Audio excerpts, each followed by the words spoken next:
बिस्मिल्लाहिर्रहमानिर्रहीम। अस्सलाम वालेकुम। आप देख रहे हैं नेशनल न्यूज़ और मैं हूं सुबान कुरैशी।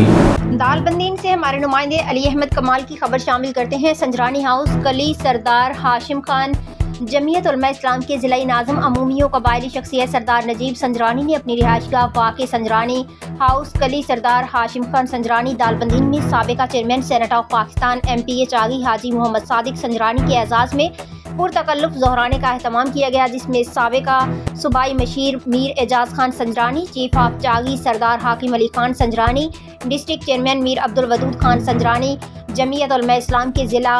अमीर हाफिज हुसैन अहमद, कबायली रहनुमा सरदार नईम खान संजरानी, साबिका चेयरमैन बल्दिया मीर अली जान नोतिज़ई, सरदार अब्दुल समद खान बड़ैच, हाजी अब्दुल हमीद रैकी, मलिक अब्दुल बारी रैकी, अंजुमन ताजरान दालबंदीन के सदर Takri Noor Ahmed Sasoli, mines owners association के ज़िलाई सदर हाजी मीर मदद खान संजरानी, यूसी चेयरमैन फदगी चागी सरदार ज़ादा मीर निसार अहमद दुरानी समेत दीगर ने शिरकत की। साबिका चेयरमैन सेनेट MPH चागी हाजी सादिक संजरानी की संजरानी हाउस कली सरदार हाशिम खान पहुंचने पर जमीयत उलमा इस्लाम के ज़िलाई अमीर हाफिज हुसैन अहमद ने इस्तकबाल किया और उन्हें खुश आमदीद कहा। ज़ोहराने से कबल जमीयत उलमा इस्लाम के ज़िलाई नाज़िम अमूमी सरदार नजीब संजरानी और MPH आगी हाजी मोहम्मद सादिक संजरानी के दरमियान इलाके की सियासी और कबायली सूरत हाल पर तफसीली तौर पर तबादला ख्याल किया गया।